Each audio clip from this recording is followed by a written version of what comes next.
Sejam todos muito bem-vindos. Programa Controverso, hoje com o tema Brasil Conservador.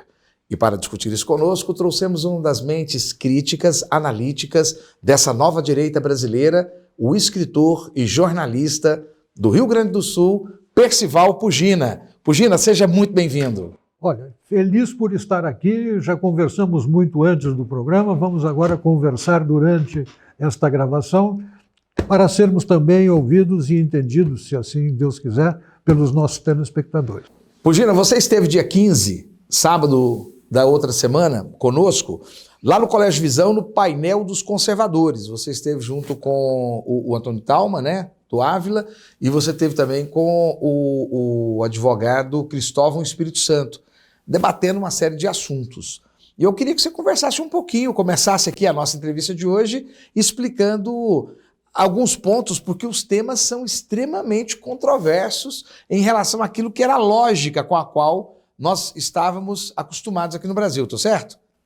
Podemos começar? É verdade. Sim, podemos, Giovanni. Vamos lá. Bom, você aborda a guerra cultural. O que é exatamente essa guerra cultural? Como é que ela se dá? É uma guerra fria civil. E ponto. Uma guerra fria civil. Ou seja, não é uma guerra como se imagina uma guerra convencional, é uma guerra fria, como foi a Guerra Fria entre o leste e o oeste na Europa, né?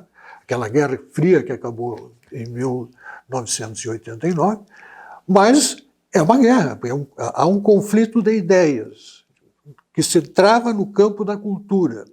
Aqueles que perderam a Guerra Fria, que estavam do lado de lá, ideologicamente, com o lado de lá do Muro de Berlim, que apreciavam aquele sistema, aquele modelo político, passaram a empreender esforços no sentido de fazer com que as sociedades do Ocidente entrassem num mecanismo e num processo de degradação.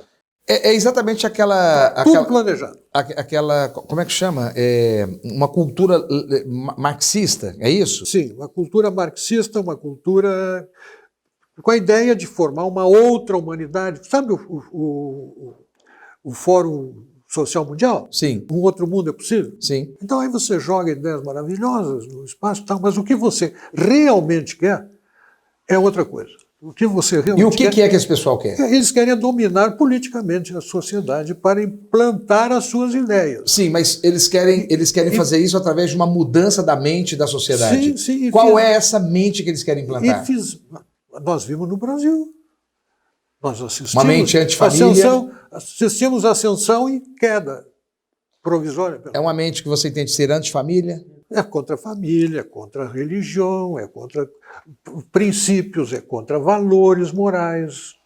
Porque aqueles mesmos que, por exemplo, têm horror da ministra Damares, porque ela trata de assuntos... Você é favorável à visão de mundo da ministra Damares? Sou favorável. As implementações de políticas públicas também? Sou favorável às implementações, especialmente sou favorável às implementações que ela está fazendo. As outras coisas que estão na cabeça dela, eu não sei. Mas o que ela está fazendo no Ministério, eu concordo absolutamente. Agora, aqueles que acham que uma menina de 12 anos tem o direito pode fazer sexo sem ser nem sequer advertida, de que isso não é próprio para a idade dela, e que vem isso como... E vem a menina de 12 anos, como alguém que está no castelo da bruxa, lá em cima, Rapunzel jogando as tranças para o seu namorado. Para o seu namorado. Não pode entrar pela porta, não pode entrar pela porta, entra pelas tranças da Rapunzel. Aqueles que acham que é isso, e que tem que ser assim, franquia absoluta, é aquele proibir de 1968 da França. Que ali eram Sorbonne, né? Da Revolução Sorbonne. Que na verdade não tinha nada de Sorbonne.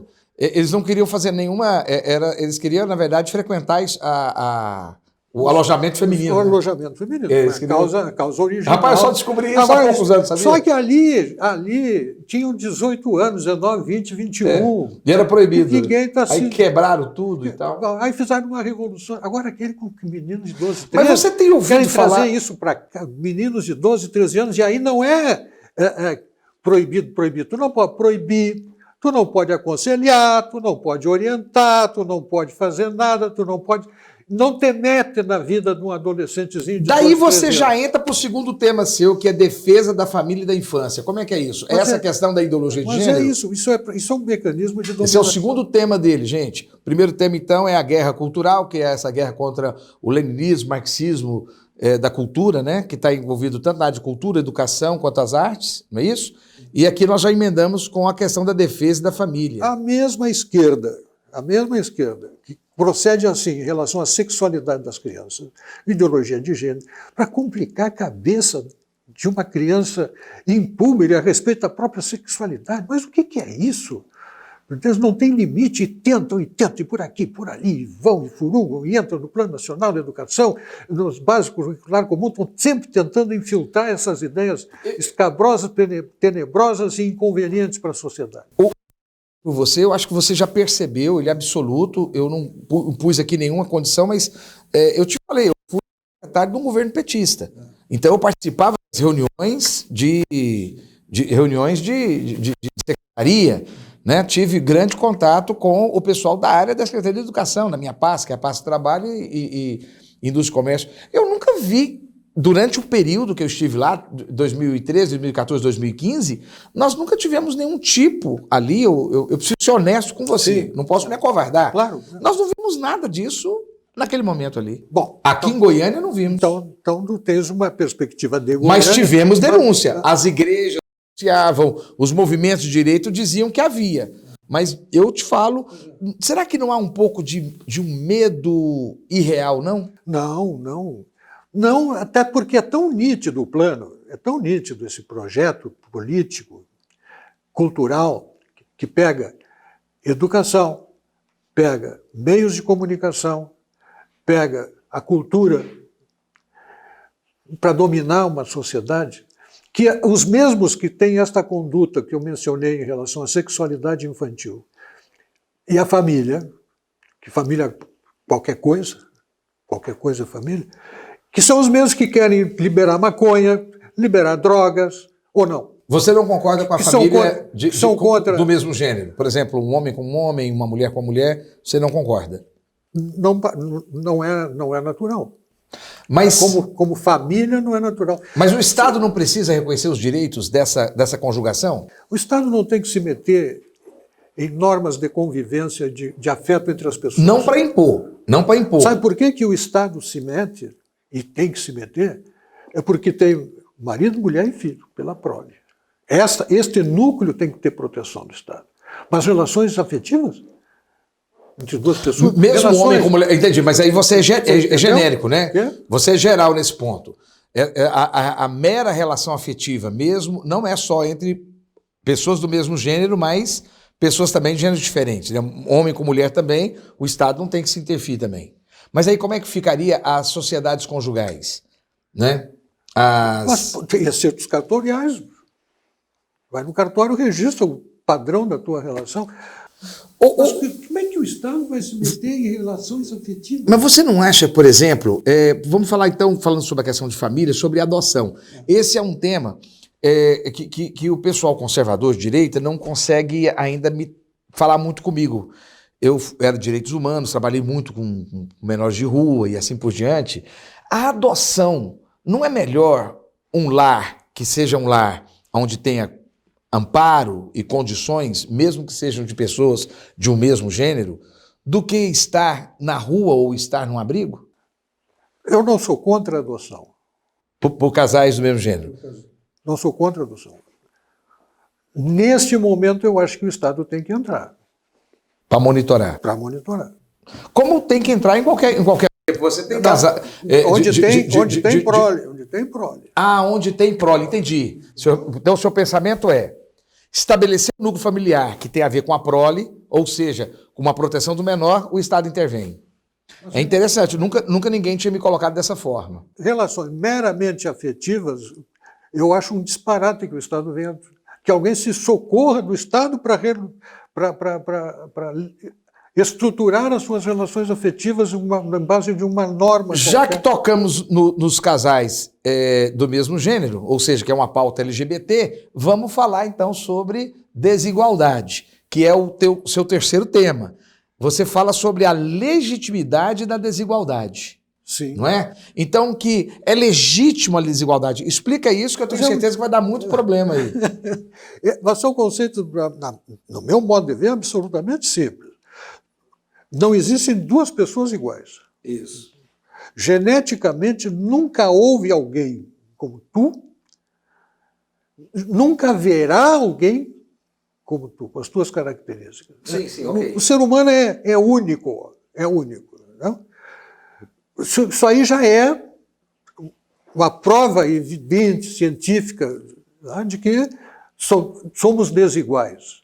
Nós temos a mesma dignidade.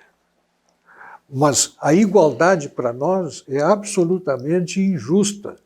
Constitucionalmente garantida, dignidade da pessoa humana, né? Sim, aí sim, tudo bem. Só nisso nós somos, e eu como cristão digo, temos a dignidade de filhos de Me dá Deus. licença, eu não fiz isso na apresentação, mas eu acho legal, interessante para as pessoas poderem entender. Você é católico. Você é católico praticante. Sim. Tem alguma função na igreja, alguma função? Não, já apenas militei muito tempo em movimentos leigos, Uhum. mas agora já estou no recesso. Você tem uma boa conversa com o meio evangélico? Não tenho conversas, Não é essa uma questão. Você conversa com pessoas ideologicamente voltadas ao conservadorismo e liberalismo, mas não independente da questão religiosa, né? Essa formação católica... Alguns pastores me escrevem, eu respondo, mas é um diálogo, não sei nem que cara... É um diálogo em relação à ideologia e não em relação à questão teológica. Não, foi apenas para posicionar o nosso internauta, o nosso telespectador. Voltemos lá à questão da desigualdade. Nós somos diferentes, mas essas diferenças são reais e elas se refletem nas condutas, nos resultados, e isso torna necessário, primeiro, mérito, porque a meritocracia não vai fazer sofrer aquele que está numa posição de inferioridade. O mérito e a meritocracia estimulam o desenvolvimento. Mas você acha que o raciocínio da esquerda é desprestígio à meritocracia? Por exemplo, na própria esquerda ela tem extremamente inserida no contexto dela, ela tem os seus sistemas de galgar uma hierarquia e é por mérito. Né? Qual o mérito que, na verdade, você acha que contrapõe o conservadorismo liberal a essa visão socialista, comunista? Olha, lá o Rio Grande do Sul teve 2 governadores do PT e Porto Alegre teve 4 prefeitos do PT. Isso. Períodos em que não se dava nota, porque a nota dada então nós estamos indo lá para a educação. Desigualava. Não havia competições, porque a competição faz com que uns apareçam e outros desapareçam, diminuam. Cara, há esse rigor de socialismo de querer que os seres humanos sejam como soldadinhos. Aí o Grêmio e o Inter ia para o estádio e ficava cada um sentado num canto batendo bola com o outro. Estou falando na educação. Pois é, exatamente.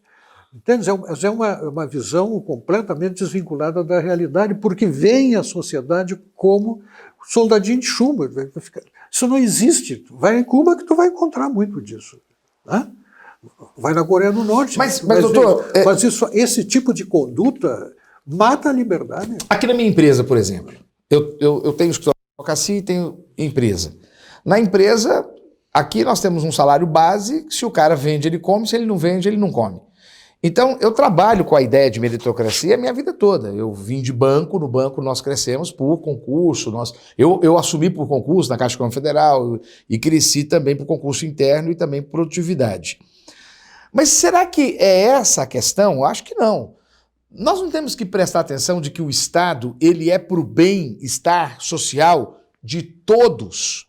E há algumas pessoas que não conseguem acessar esse bem-estar, essa riqueza. O senhor não concorda que tem gente que fica totalmente à margem? Só que o senhor vai responder isso no próximo bloco. O próximo bloco vai ser um bloco que nós vamos falar sobre política, nós vamos falar sobre as reformas institucionais que são necessárias, nós vamos falar sobre a ação do Estado para impor a ordem e a lei e na defesa do patrimônio, e vamos falar do Estado trazendo bem-estar social. Você está no programa Controverso, assistindo Percival Pugina, e estamos discutindo um Brasil conservador. Amigo, amiga, você está no lugar certo. Volta para o segundo bloco. Em Goiânia, desde 2010, a Capital Mídias é hoje uma das maiores empresas de mídia exterior de Goiás. E por ser a mais completa do segmento, é a única que oferece 4 mídias: painel de LED, painéis iluminados, outdoor e painel rodoviário. Por 4 anos seguidos, a Capital Mídias ganhou o prêmio Os Mais Influentes da Comunicação de Goiás e se tornou referência quando o assunto é mídia exterior. Capital Mídias, a gente anuncia, você vende. Muito bem-vindo novamente, segundo bloco, Brasil Conservador com Percival Pugina, abrilhantando o nosso encontro de hoje. Percival, dia 13 e 14, no primeiro Fórum dos Conservadores no Hotel Mercury.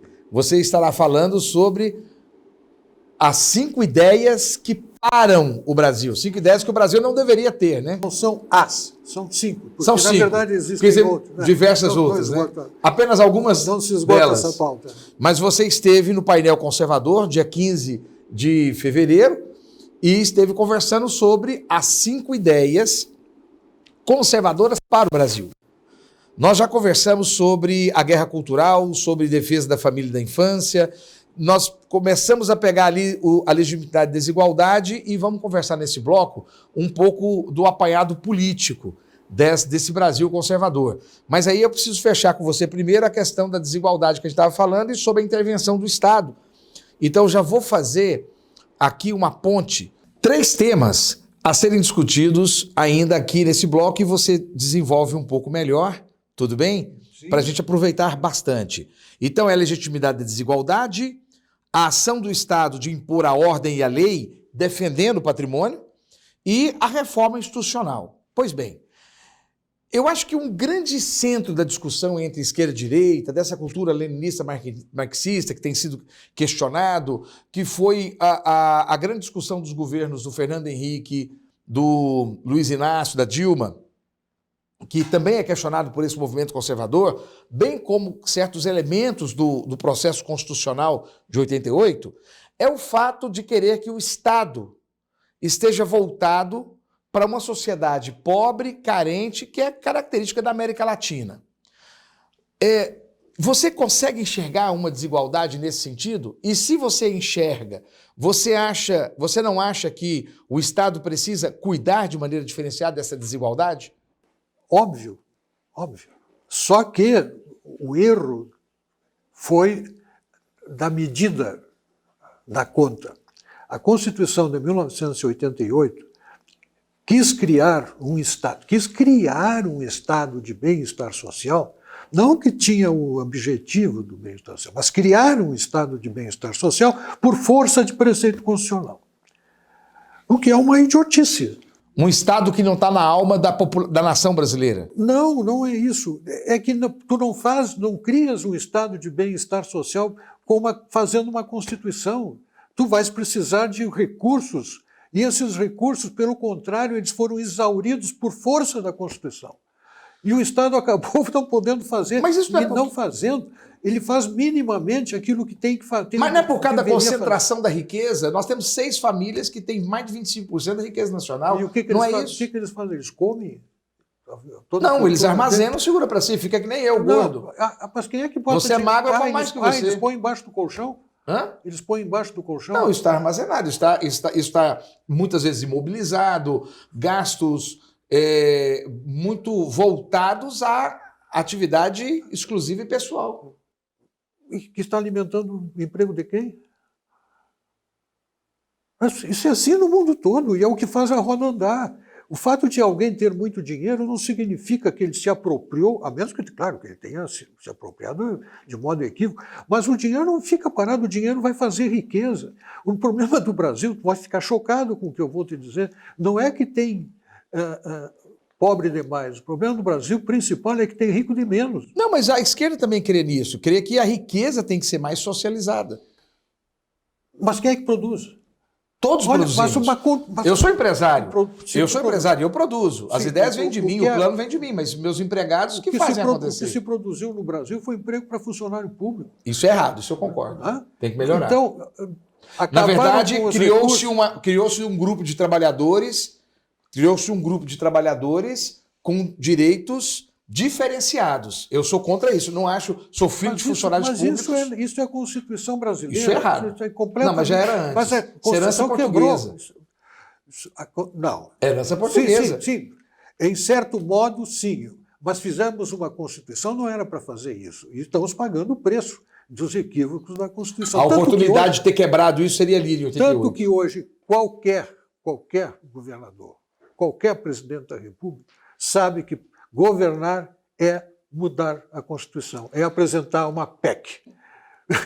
Mas é o objetivo de todo o governo, apresentar uma PEC, porque a Constituição não me deixa fazer, a Constituição me impede. Mulheres, negros, a população LGBT, jovens e crianças carentes, todas essas classes que têm dificuldade de acessar, comunidade negra, comunidade indígena, que tem dificuldade de acessar os controles da riqueza, as decisões do país. Não precisam ter um apoio maior do Estado para que eles possam vir fazer parte do processo?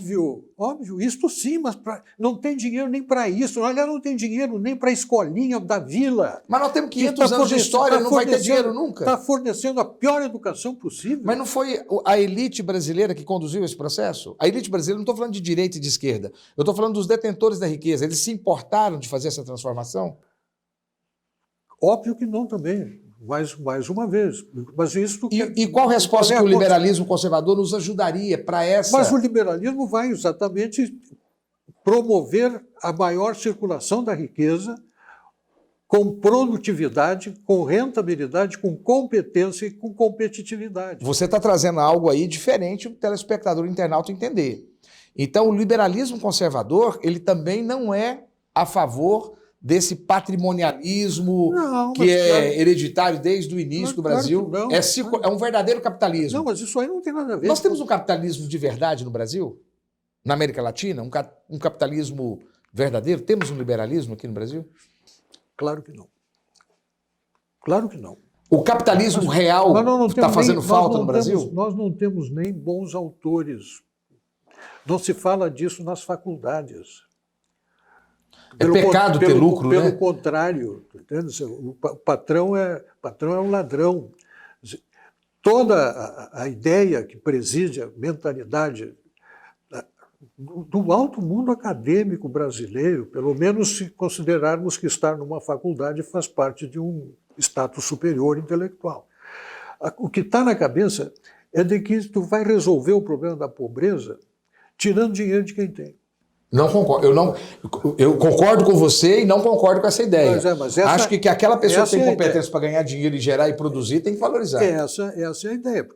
Porque ele tem... Mas a concentração de riqueza impede isso. Não é verdade. Não é verdade. Tu acha que os maiores capitalistas de 5 anos atrás já não são mais os maiores? É verdade. Isso você tem razão. Entende? Há uma circulação nisso. Uma empresa como a Google, por exemplo, tem ideia de quanto vale uma empresa dessas? É uma fábula. E esse dinheiro está onde? Está gerando emprego, gerando trabalho, gerando atividade econômica então vamos pegar um gancho disso aí que você está falando. Aumentando a produtividade de todo mundo. Vamos pegar um gancho que você está falando. A legitimidade do Estado de impor a ordem e a defesa do patrimônio. Bom, porque parece que entra muito nessa lógica, né? Ou seja, então tem que valorizar o... Isso é um ponto importante para o pensamento conservador, porque a ordem é fundamental para que uma sociedade funcione. Todos os adeptos de mentalidade revolucionária, com perfil acentuado da esquerda, para a compreensão dos fenômenos sociais, eles não querem a ordem. Eles adotam práticas que incentivam a desordem. Eles estimulam que estudantes invadam os seus colégios, passem os correntes nas portas e tomem conta para fazer. Regina, no seu livro, A Tragédia da Utopia, que nós inclusive estamos fazendo aqui uma apresentação, e o terceiro bloco vai ser só de você contando um pouco sobre a sua percepção de Cuba dos 60 anos, né? Vai ficar para o terceiro bloco, né? Agora não. E você fala, você comenta dentro dele sobre o controle de Cuba. E o controle não é ordem? Não fica um pouco estranho dizer que a esquerda não quer ordem, sendo que os referenciais dela... Uma ordem democrática estabelecida por um governo democrático, dentro de um regramento constitucional bem feito. E não o autoritarismo. E não com autoritarismo, porque lá não há alternativa. Entendi. Não há alternativa política. Entendo. Agora, esse Estado, no momento em que, então, um Estado meritocrata, né, que é o que você estava dizendo, que entende que a desigualdade existe, é legítima, e cada um, olha, vamos quem produzir mais ganha mais, né? Ou seja, um capitalismo verdadeiro no Brasil. E aí você parte, eu acredito, dessa premissa para a segunda premissa e para depois a terceira, que é quando nós vamos encerrar nossa ideia. A técnica já está falando que só temos 3 minutos, né? Essa legitimidade da ação do Estado de impor a lei e a ordem em defesa do patrimônio. A função principal do Estado brasileiro deveria ser essa? Defender o patrimônio? Não. Não seria entre o bem-estar social e o patrimônio, o que é que ficaria privilegiado? Não são duas coisas que disputam. Excludentes, não são excludentes. Não são excludentes. Uma ordem numa sociedade democrática é indispensável para o bem-estar, aí é o bem-estar das pessoas em sociedade. Quando você entrega uma cidade aos bandidos, quando você entrega uma parte da cidade para drogadição, quando você tolera as coisas que hoje se toleram dentro de uma sala de aula,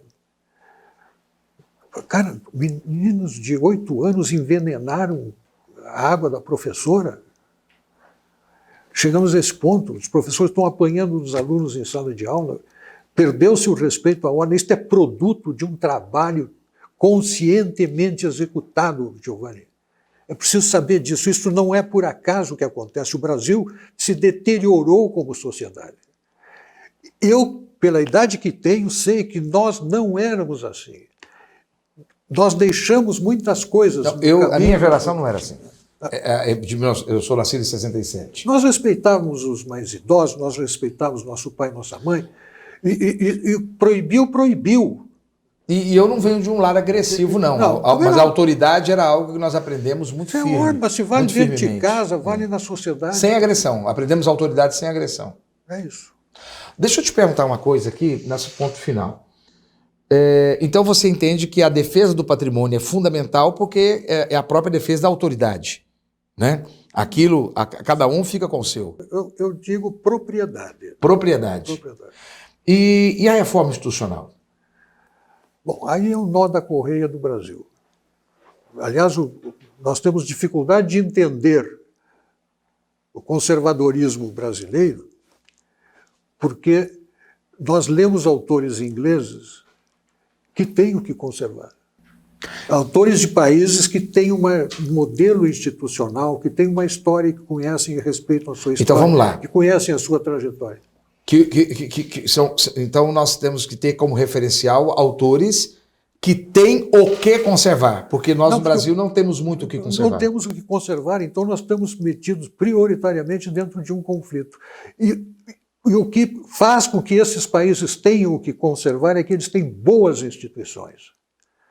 E as nossas instituições são péssimas. Péssimas.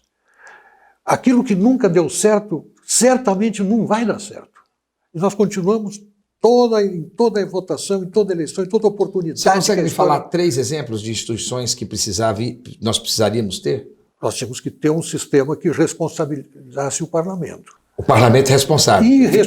O nosso parlamento é irresponsável. Fizesse besteira, deveria ser, eu também acho. Não, que atribuísse responsabilidade, inclusive responsabilidade de governo ao parlamento. Aquele governo que nasce da maioria parlamentar, como é o que acontece nesses países. Antigamente, com modelo 400 anos atrás, enforcaria, decapitaria um cara que fosse incompetente, né? Que levasse o país a uma tragédia. Então, o nosso modelo institucional é burro, porque ele irresponsabiliza o parlamento, ele permite... Estão fazendo agora com com o governo do presidente Bolsonaro. Resistindo reformas importantes em razão de uma divergência ideológica ou então disputa de poder, divergência de interesses particulares e que a pessoais. nação se dane. Que a nação se dane. E não acontece nada. Uma segunda... Num país que seja bem estruturado, quando a maioria parlamentar derruba um projeto e uma proposta importante do governo, cai o governo ou cai o parlamento. Uma segunda... É a regra da responsabilidade. Eu só tenho mais 4 minutos e eu tenho muita pergunta para te fazer e eu te pergunto. Uma segunda instituição que precisar... Excelente, essa que você trouxe foi maravilhosa. Quando eu falo em instituições... Eu fico te elogiando aqui, eu vou perder meu público de esquerda. Eu vou perder meu público... Gente, ó, calma que eu vou trazer outras pessoas também. Fico te elogiando demais. Me traga outra instituição. Quando eu falo em instituições, estou falando em instituições do Estado. Sim, sim. Tá? Então, sim. Governo, administração, o Estado e o parlamento. Você imagina um Estado mais enxuto? Lógico, todo liberal... É disso que eu falo. É de como esse arranjo de forças se compõe. Não é possível nós termos, por exemplo, como método de provimento do Supremo Tribunal Federal. Aliás, primeiro, não é possível que o Supremo Tribunal Federal seja como é o Supremo Tribunal Federal no Brasil. Isso está dentro do que eu chamo de pacote das instituições de Estado mal moldados. Tem que mudar. Mas o que o Supremo faz, o Supremo faz o que quer. O Supremo faz o que quer. Mas o erro não é o legislador que deixa chegar lá o tema, não? Deveria matar isso no Congresso? O problema também não é o Estado que deixa de fazer deixa de fazer a vigilância dele. Porque eu sou jurista e eu falo para você, o problema é que chega também muita coisa lá que não tinha que chegar. Aonde? No Supremo? No Supremo. Sim, mas... Chega muita coisa que não tinha que chegar. Mas eles abraçam tudo. Pois é, mas é aquela questão, eu te boto no gol, mandei bola para lá. Olha, eu vou deixar esse assunto, porque você vai voltar aqui, eu vou deixar esse gostinho de quero mais no nosso público. Eu tenho só mais 2 minutos com você. Então eu vou deixar esse gostinho de quero mais, porque você vai voltar no meu programa, espero. Sim. E eu tenho uma pergunta que eu queria conversar muito sobre a questão política, e não teve jeito. Então, eu vou te fazer a seguinte pergunta para encerramento desse segundo bloco, porque eu ainda preciso conversar com você sobre o seu livro, A Tragédia da Utopia. A pergunta é, Bolsonaro e tudo aquilo que está sendo estabelecido hoje no Brasil politicamente, na política, ele representa tudo isso que você trouxe no programa até agora, desse Brasil liberal e conservador, porque você é um idealista, você é um homem culto, um pensador, e ali você tem uma estrutura prática. Bolsonaro hoje, o bolsonarismo, ele representa? Não, resposta não. Não. Não, tudo isso não. Representa alguma coisa. Ele trouxe uma esperança para que aquela multidão que tomou conta das redes sociais e que fez a grande virada porque democratizou-se ali o direito de opinião, que estava centrado na mão de uns poucos veículos, de uns poucos jornalistas dentro de uns poucos veículos. Olha só quanto poder, né? As redes sociais, o advento desse fenômeno, democratizou o direito de opinião e apareceu um conjunto de brasileiros que começou a se comunicar e começou a pensar diferente, tomar posição e promover. O Bolsonaro não tinha como perder aquela eleição, apesar de todos os veículos dizerem que ele perdia para todo mundo. Deixa eu te fazer então a última pergunta. Mas ele não representa todas as expectativas. Eu tenho 1 minuto. Então, o liberalismo conservador, a intelectualidade desse liberalismo conservador, as pessoas que conseguem pensar, discutir, você vai fazer parte de um fórum de conservadores dia 13 e 14. Eu estou repetindo sempre, porque eu quero que vão prestigiar o Percival Pugina.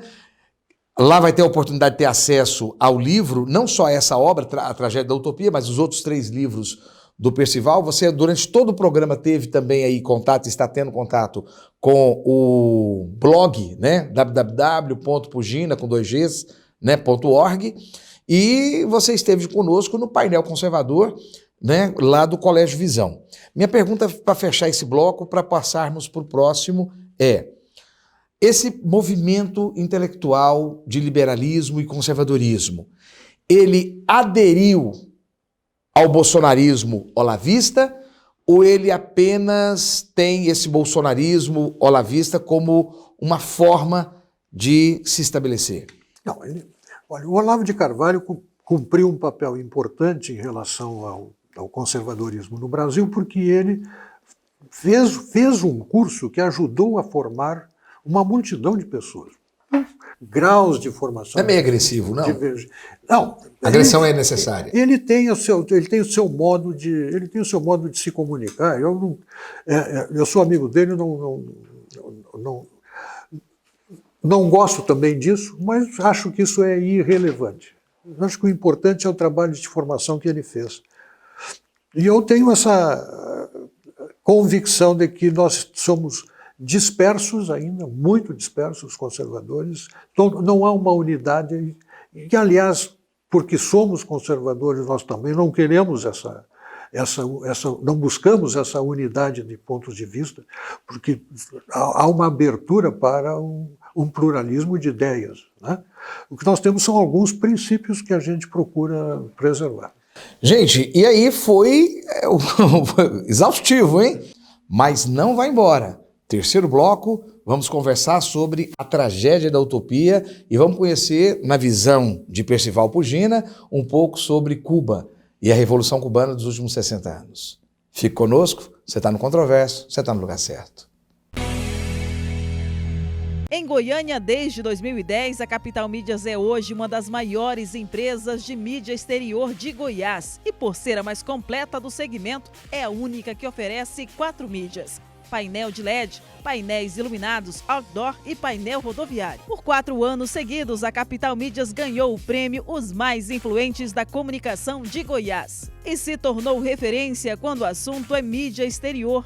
Capital Mídias, a gente anuncia, você vende. Terceiro bloco, programa Controverso, Brasil Conservador. Estamos aqui com esse pensador, esse filósofo, jornalista, escritor, membro da Academia Rio-Grandense de Letras. Hoje você pode acompanhá-lo pelo blog, nós durante todo o programa estamos anunciando, Percival Pugina. Percival, vamos conversar um pouco sobre o seu livro, fundamental para a gente entender um pouco mais, com outro olhar sobre o que aconteceu lá em Cuba, ok? Pugina, para mim é uma honra muito grande recebê-lo. Nós temos, assim, uma empatia pela força do seu trabalho, não é? E eu gostaria de começar conversando um pouco sobre isso. São 25 anos de Correio do Povo, 10 anos do Zero Hora e de um tempo para cá você praticamente emergiu, né? Numa época que muitos estão parando, já estão cessando, já consideram a carreira feita, você emergiu para as grandes redes sociais discutindo um novo Brasil, uma nova forma de ver o país. Por que isso não aconteceu nesses outros 35 anos? É que surgiram novos instrumentos, novos meios de comunicação, né? Eu me criei vendo meu pai escrever para o jornal, minha mãe escrevendo para o jornal. Então, escrever para o jornal fazia parte da tradição familiar. O meu pai foi deputado. E eu sempre gostei de escrever, mesmo no longo período em que trabalhei como arquiteto, eu trabalhava muito escrevendo a respeito dos projetos que fazíamos na empresa, etc. Então, eu sempre fui das letras. E esse gosto foi se desenvolvendo e aprimorando ao longo destes anos todos que mencionaste aí, mais de 30 anos escrevendo para... Esse trabalho, mais os livros que escrevi, inclusive, pelo cuidado que tenho para que o texto seja... Eu tenho um respeito muito grande pelo idioma. Eu acho que o brasileiro não valoriza o belíssimo idioma que tem. Faz parte das nossas... muitos acertos de conta que temos que fazer com a nossa história é valorizar o idioma que aprendemos do nosso pai e da nossa mãe. Pugina, você esteve conosco no dia 15, sábado passado, apresentando no Conversão o painel conservador. E é sobre isso que nós vamos conversar hoje. Você trouxe algo fantástico, que foram as 5 ideias conservadoras para o Brasil. Nós vamos entrar nesse ponto. Mas tem aqui uma obra excelente, que é A Tragédia da Utopia, que é o seu quarto livro, está na 2ª edição, e fala sobre Desmontando uma Farsa de 60 anos. Eu queria que você conversasse um pouco sobre o seu livro conosco, que é o livro que, inclusive, vai estar nas nossas redes sociais, com toda a indicação para aquisição. Eu me criei, praticamente, em ambientes estudantis e na faculdade, que cultivavam a memória e os valores da Revolução Cubana. Em Porto Alegre, eu não sei se aqui, eu sou de Porto Alegre, eu não sei se aqui em Goiânia foi da mesmo modo, mas em Porto Alegre, nas esquinas das ruas centrais, havia sempre barraquinhas que o Partido dos Trabalhadores montava, vendendo símbolos da Revolução, bonés do Che Guevara, camisetas do Che Guevara. Sempre teve. Acho que no Brasil todo era uma exaltação. Assim. Não? E aquilo me deixou com uma imensa curiosidade, porque intelectualmente eu compreendia que era impossível que aquilo fosse coisa boa. Não havia como, daquele conjunto de ideias e daquela conduta revolucionária, se produzir ganho significativo para uma nação. E eu acabei, então, me programando e fui visitar a ilha de Cuba. Fiz uma primeira visita turista, não gostei do que vi, achei um povo maravilhoso, um povo comunicativo e tal, mas um povo muito carente, muito necessitado. E a ilha, e a cidade de Havana, principalmente, com um cenário de Dresden depois do bombardeio. As coisas desmanchando no centro de uma cidade belíssima, que era a Pérola do Caribe. Né? E quando voltei, contei uma série de experiências que tive, me pediram, mas não, tu tens que escrever um livro sobre isso. Aí eu voltei já no governo petista, o embaixador era do PT, e aí sim, aí eu fiz um serviço bem feito, digamos, não como turista, mas como alguém que vai escrever um livro. E, ingenuamente, coisa de brasileiro que não está acostumado com aquilo, né? Eu fiz contato com 2 oposicionistas. Cheguei, tinham me dado o telefone deles aqui, eu liguei, marquei para jantar, almoçar com a outra, que era uma economista, fiz o contato, e em seguida me disseram, pessoas com quem falei, mas tu estás sendo já controlado, porque esses telefones e essas pessoas estão fiscalizados, telefones grampeados. E aí bateu o pânico. E aí eu comecei a me sentir como cubano, que está ali a vida toda, com medo do governo. E com medo justificado do governo, porque essas pessoas me contaram todos os seus padecimentos. E que padecimentos que você testemunhou e que você retrata no Trajeto da Utopia? Eles não podem expressar-se verbalmente, ainda hoje. As prisões são de 30 anos. Todos os atos de oposição são considerados traição à pátria. E é o crime máximo. Se tu matar alguém, tu vai ser condenado para uma pena menor do que se tu agires contra o governo. Mas é qualquer pensamento contrário à estrutura do governo ou são pensamentos que visam a derrubada do governo? Não há espaço para isso. Não há espaço. Não tem jornal, não tem rádio, não tem televisão, tudo isso é controlado pelo governo e é do governo e só fala bem do governo. Existe uma ilusão do cubano sobre o governo deles, como acontece na Coreia do Norte? O parlamento cubano parece que tem 700, 800 membros. Todas as votações são unânimes, porque não há oposição. Se tu dizer que em Cuba existe qualquer coisa que se assemelhe a uma democracia, é um disparate completo. É uma farsa. E, no entanto, é apresentado como a realização a mais nobre realização da política. Você passou alguns dias lá, você foi em 2 oportunidades e se interagiu com o povo cubano. Esse sentimento de opressão é um sentimento que você teve do povo? Realíssimo, realíssimo. Essas pessoas, olha, não têm ideia do que seja... Aliás, o regime como esse só pode se manter numa ilha. Se não é uma ilha, o fenômeno cubano não existiria. Veja só a importância da geografia para a política. Mas não existe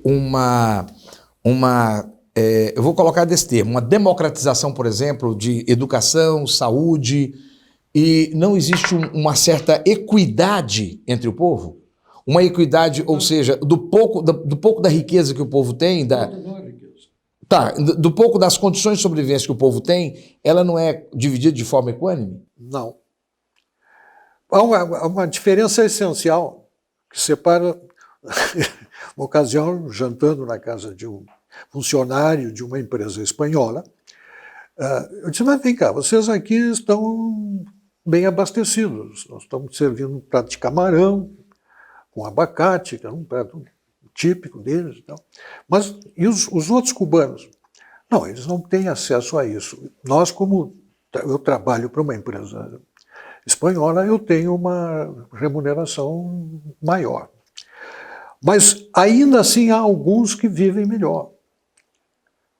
Por quê? Porque são os que têm fé. Eu parei. Como? Sim, você sabe o que é fé? Você sabe o que é fé? Eu digo, sei. Não, pero fé acá é familiar em Estados Unidos.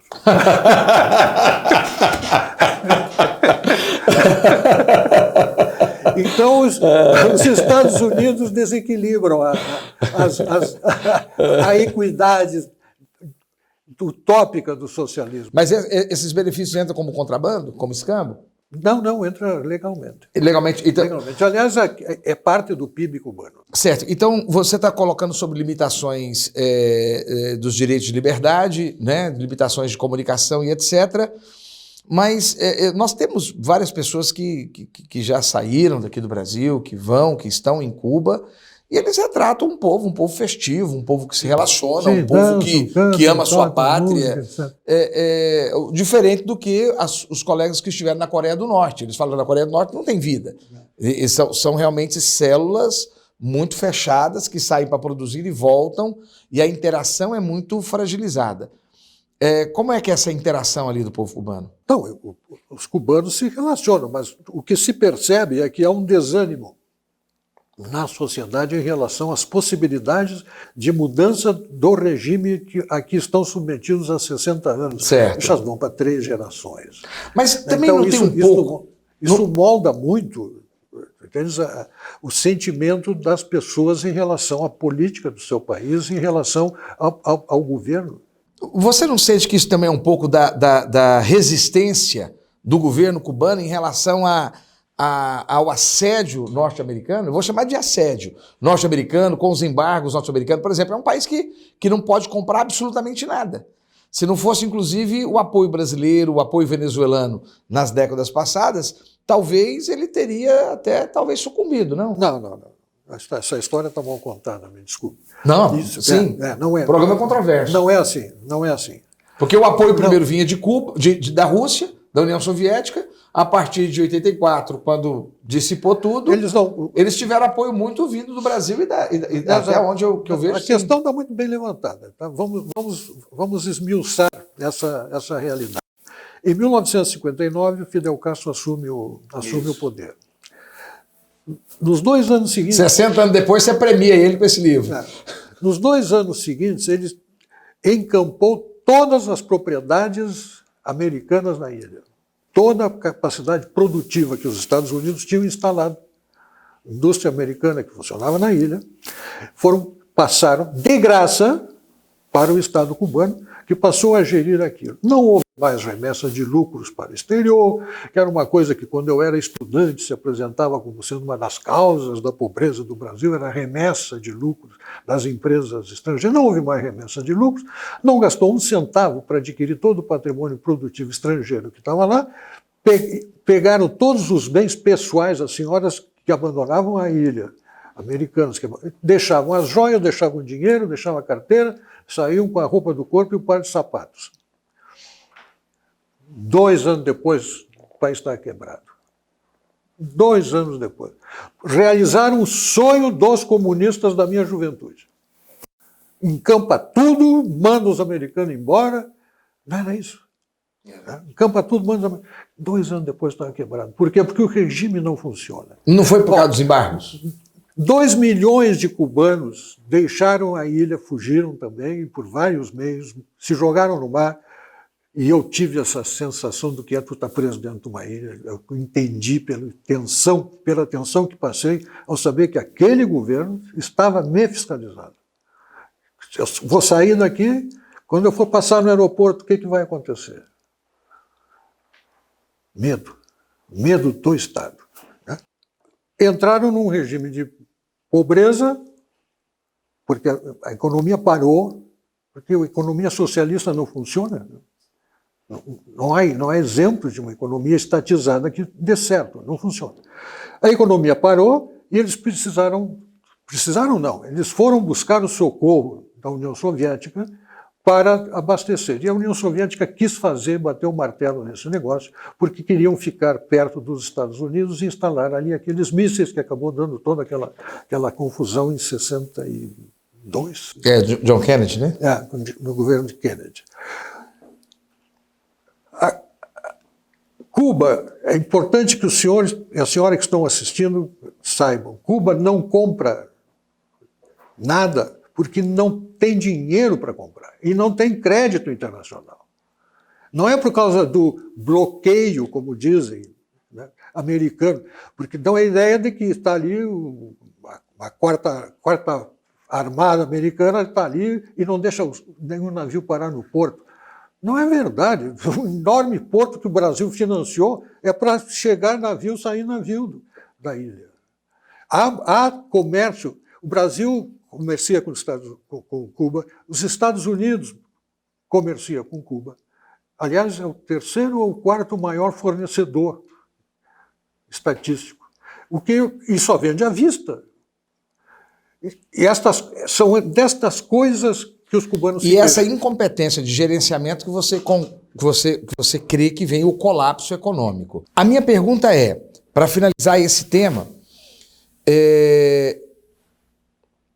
o cubano de 57, o cubano pobre, miserável de 57, ele teria os mesmos acessos à educação, cultura e alimentação e saúde se por acaso a Revolução não tivesse acontecido? Olha, outro equívoco.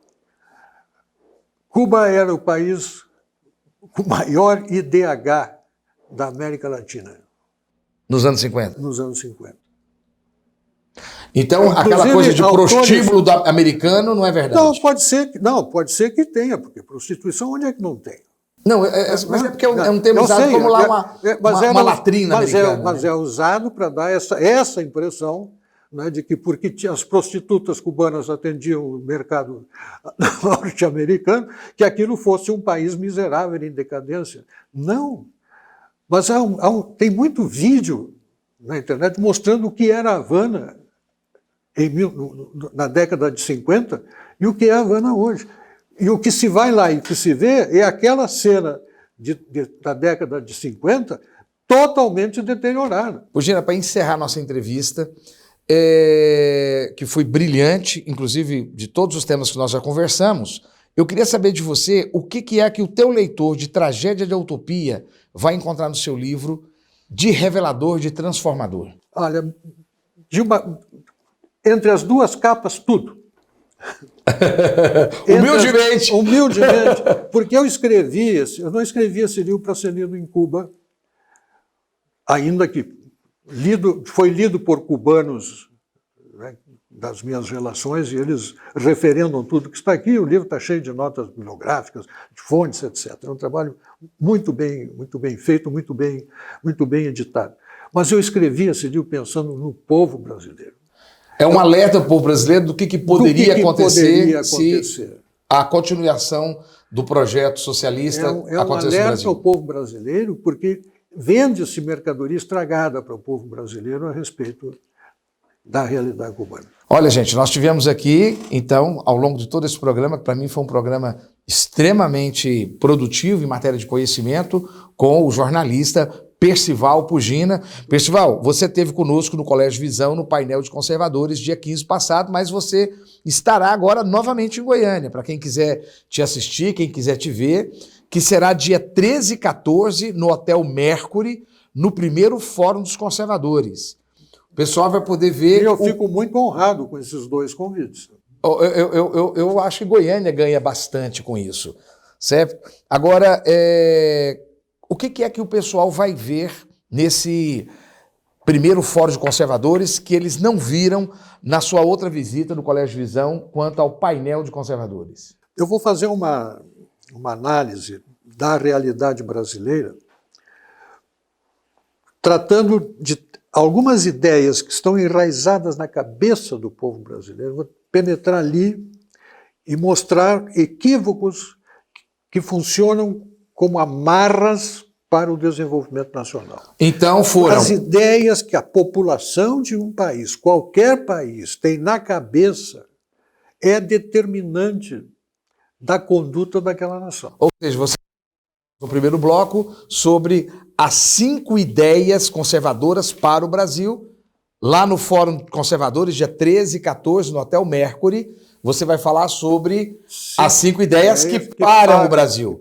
Olha, o programa Controverso vai atrás de você.